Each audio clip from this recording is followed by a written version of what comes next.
Have you ever stopped to think about where the really insightful writers, the compelling podcasters, or even those innovative video creators, where they're actually setting up shop these days? Hmm.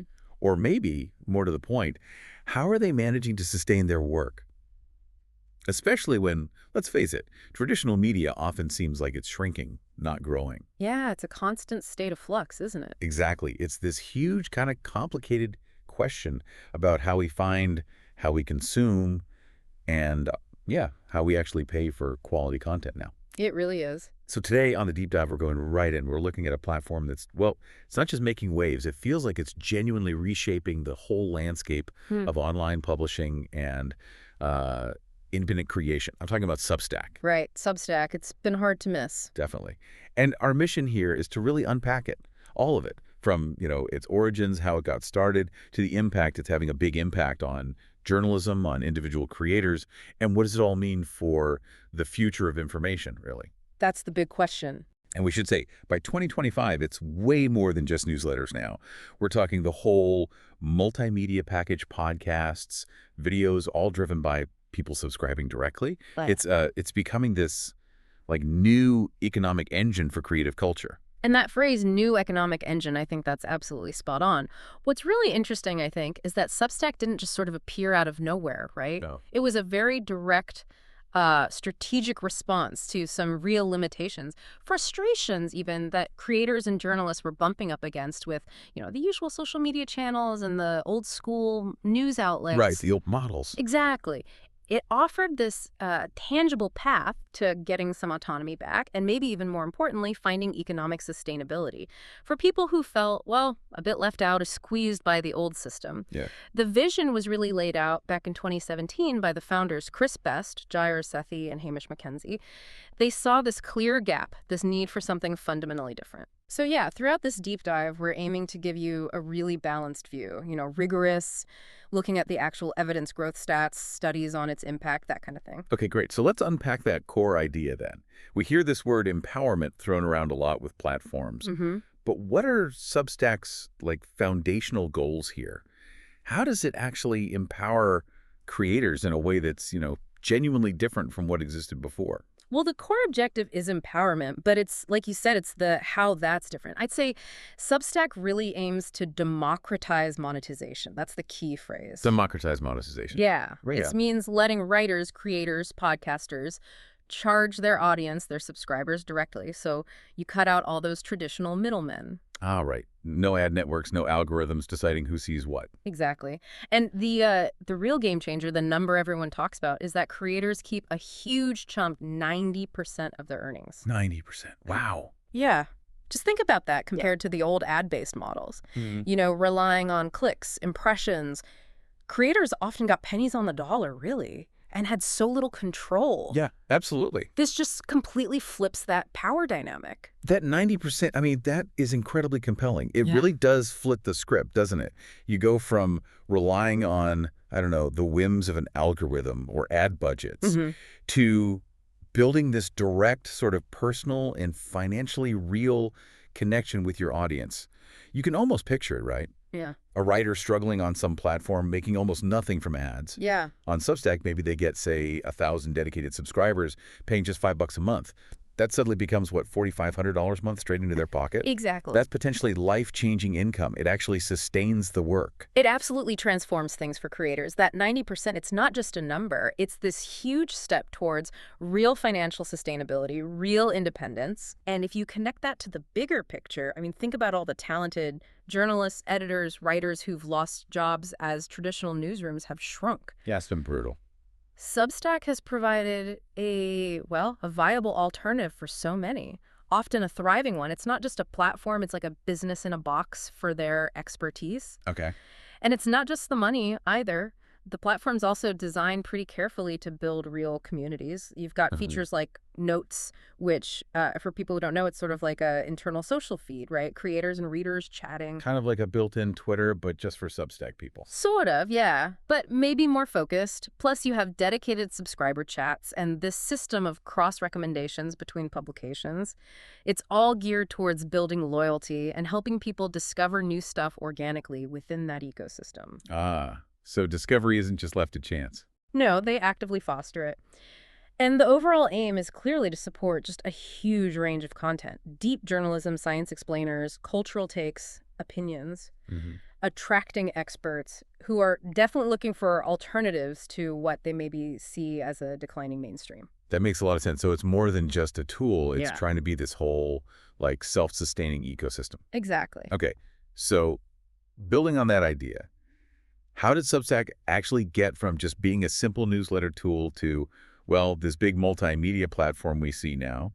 Its journey's been pretty quick, hasn't it? It started quite small in 2017. It did, yeah. It launched as a pretty straightforward email newsletter service. I mean, newsletters weren't new, but Substack's angle was integrating that direct payment model right from the start. Okay, so payment was key from day one. Absolutely. It was a clear statement. Mhm. Creators get paid for their work directly by readers. And then I feel like things really started picking up speed around 2020, right? That's when it felt like it went from being a niche tool to something bigger. Mhm. It started attracting some really big names, journalists especially. A lot of them were feeling that squeeze we talked about from traditional media cutting back. Yeah. It almost felt like Substack hit its stride just as that decline was really accelerating, like a lifeline for some people. That period, 2020, 2021, was absolutely pivotal, no doubt about it. It became both a refuge and a real opportunity for a lot of media pros. Right. And then fast forward a bit to, say, 2024. Hmm. By then, they'd already brought in podcasts and video hosting. They clearly saw the demand was shifting beyond just text. People wanted more formats. Exactly. And now, here in 2025, we're seeing these strategic partnerships rolling out, new tools. It really feels like it's cementing itself as a proper multimedia powerhouse. And the growth numbers back that up. Adding millions of paid subscribers in just a couple of years, it shows there's a real appetite for this model. Yeah, clearly. So these steps they've taken, this history, it obviously lines up with some pretty ambitious goals they must have for, well, for now, 2025 and beyond. What are those specific goals looking like? What's the next chapter supposed to be? Yeah, their vision for 2025 and onwards is definitely ambitious, but also quite clear. They're focused on scaling up their impact significantly. Okay. How? Well, one major goal is to basically double their paid subscriber base, which is already in the millions. Double it. Wow. Yeah, and they're not just hoping for it. The Yeah. plan involves pushing hard on international expansion, getting into new markets, and also forging these strategic partnerships, particularly collaborations with streaming platforms to really boost their podcast side. Ah, interesting. Partnerships make sense. What else? They also want to double the number of creators who are actually making money on the platform that's currently in the tens of thousands. Okay. And the plan there involves things like better, more intuitive tools for integrating with social media, plus much better analytics, more actionable data for creators to actually use. Right, helping creators grow their own audience. Exactly. And on the content side, they're actively working to make the multimedia stuff smoother, better integrated. They have a specific goal, actually, to increase the proportion of non-text content. They see the demand for podcasts, video, more immersive stuff. Responding to users. Yep. And crucially, they want to strengthen their impact on journalism itself, specifically by trying to capture more of that underserved local news market, and also specialized niche news areas where traditional outlets have often pulled back. That local news angle is really interesting. It's been hit so hard. It really has. Substack sees an opportunity there. Okay, that's a pretty comprehensive vision. It sounds like they're really trying to build out the full toolkit for creators, right? Across formats, helping them grow. That's the idea. Which brings us to the practical side. Yeah. How does it actually work day to day? I mean, its big selling point is being this all-in-one solution, right? Publish, manage subs, track metrics all in one place. That's absolutely right. It's designed, or at least it aims, to streamline that whole process. You can publish free stuff, paid stuff, easily, handle all the subscriber management signups, payments, different tiers maybe, and then get these hopefully deep insights into your audience and revenue without needing, 5 different software tools duct taped together. Right, saving creators hassle. Yeah. And what about the key features that really help them not just publish, but actually, build something, build a loyal audience? You mentioned the analytics have improved. What makes them advanced? now in 2025? Yeah, the analytics are definitely a big piece of that Thrive idea. By now, 2025, they're supposed to be much more robust. So not just your basic open rates and click rates, Yeah. but things like predicting subscriber churn so you can see who might be about to leave, segmenting your audience based on how engaged they are, even tools for A/B testing headlines or calls to action to see what works best. So real tools for optimizing growth. Exactly. Stuff you'd normally need separate, sometimes expensive, email marketing software for. Then there's the recommendation network we touched on. That's pretty powerful. How does that work exactly? Well, the platform itself suggests other Substack publications to users based on what they already read or subscribed to. It helps foster that organic discovery within Substack. It's a big plus for finding new readers who are already kind of bought into the ecosystem. Okay, so it helps surface relevant content internally. Right. And then, of course, the multimedia integration we mentioned. Now it properly supports podcasts, short videos with built-in hosting. It just opens up more ways for creators to connect with their audience beyond just writing. So putting it all together, these tools, the direct payment promise, what does it all actually mean for someone starting out today, trying to build an audience from scratch? Is it still super hard, or do these features genuinely help new folks break through? Look, these features are definitely designed to help creators build those direct audiences, foster that connection we talked about. They provide a pretty solid framework for people to, try out an independent career path, talk directly to their subscribers. Oh, There's a but. It's important to be realistic. While the tools are good, growing a subscriber base from zero can still be really challenging. right, Especially now the platform is bigger, more crowded. right. It's not automatic success. No, it's definitely not. If you build it, they will magically come without putting in the work. But taking the bigger view again, Substack is genuinely trying to be a model that could redefine the whole digital cultural economy. It's not just another platform in that sense. That's so. By integrating all these tools, publishing, community, analytics, multimedia with that direct payment model, it creates an environment where independent work has a much better shot at actually flourishing. It offers a real alternative path compared to relying on traditional media gatekeepers or ad-driven platforms. Okay, so potential, but still requires effort from the creator. Yeah. Now let's zoom out again to the impact, because this is where it gets really fascinating, I think.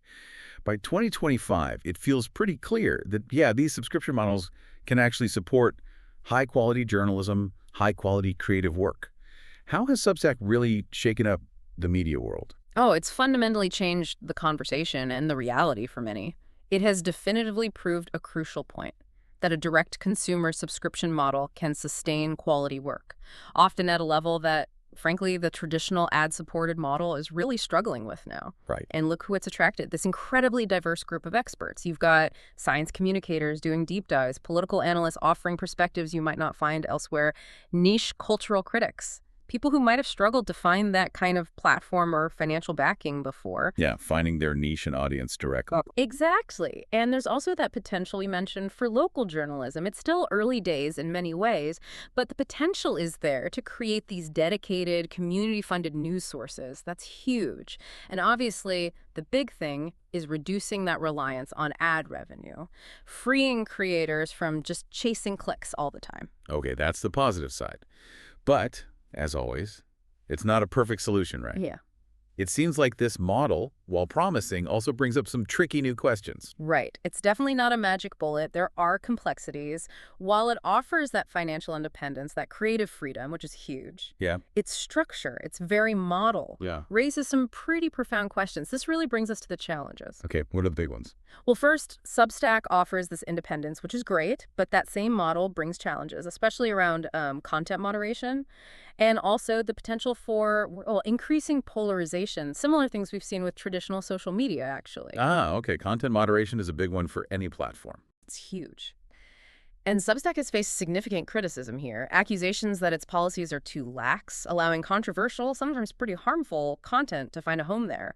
We saw this flare up quite a bit in 2024 and into 2025, leading to public backlash, even some users leaving. What's the core tension there? Why is it so tricky for them? Well, the core tension is between Substack's sort of foundational belief in unbundling, not just content, but also moderation, the idea that creators should have maximum control, maximum freedom within their own publication space. Right, hands-off approach. But that ethos clashes directly with what users and society more broadly increasingly expect from platforms in terms of safety and responsibility. So it creates this really difficult situation where one person's free speech feels like another person's toxic environment. It's a minefield. Yeah, the classic platform dilemma. Freedom versus responsibility. So that's one big challenge. What else? Then there's the issue we touched on, sustainable growth for the creators themselves. Even with the tools, it can still be incredibly hard for someone new to build a big enough audience to make a living. Getting noticed in the crowd. Exactly. And related to that, while the internal recommendation network is great for discovery, there's a risk, right? If it's not managed carefully, it could end up creating those algorithmic echo chambers or filter bubbles we worry about elsewhere. Right, showing you more of what you already like, potentially narrowing your view. Potentially, yeah. Which kind of undermines the whole independence idea if everyone's just reinforcing existing biases. Okay, so internal challenges. What about external pressures? Competition. Oh, absolutely. The competition is fierce and the landscape is always evolving. You've got rivals like Medium, Patreon, others constantly innovating, offering different deals or features. Keeping them on their toes? Definitely. Plus, the whole industry is grappling with new issues like the ethics of using creator content to train AI models. That directly impacts authors, their work, their IP. It's a huge ongoing debate. Yeah, AI shaking everything up. It really is. And finally, there's the broader question of social impact and polarization. Substack has to think proactively about the risks. Are its features inadvertently fostering toxicity? Is it undermining social trust in some ways? These aren't easy questions, but they're vital for its long-term health and reputation. So it needs to be more than just a neutral platform. I think so. Ultimately, its long-term success really depends on finding that tricky balance, championing creative freedom, which is core to their identity, but also taking social responsibility seriously. And that probably means finding proactive strategies like, yes, better, clearer moderation policies that fit their ethos, but still ensure a reasonably healthy environment. That's a huge balancing act. So, Yeah. okay, to wrap up our deep dive here, it feels clear that Substack really does represent a major shift, a paradigm shift maybe, in how content gets made and paid for, Yeah. offering this real autonomy, this direct monetization, in what's often felt like a pretty fragmented, tough media world. And it's clear, isn't it, by 2025, with millions paying for subscriptions with these evolving tools, it has shown it's a viable, powerful alternative to traditional journalism and publishing models. Absolutely. I think its potential to redefine the digital cultural economy, to genuinely empower creators with a sustainable path, is undeniable. But as we've discussed, its long-term success really does hinge on navigating these very complex waters, especially content moderation, and figuring out how to foster communities that are genuinely independent but also responsible. Right. And maybe this leaves us and you listening with an important question to think about. As consumers of information, what responsibility do we actually have, in seeking out and choosing to support platforms that are trying to balance both that crucial freedom of expression and a necessary level of accountability in the content we engage with? That's a really powerful thought to end on, something for all of us to consider.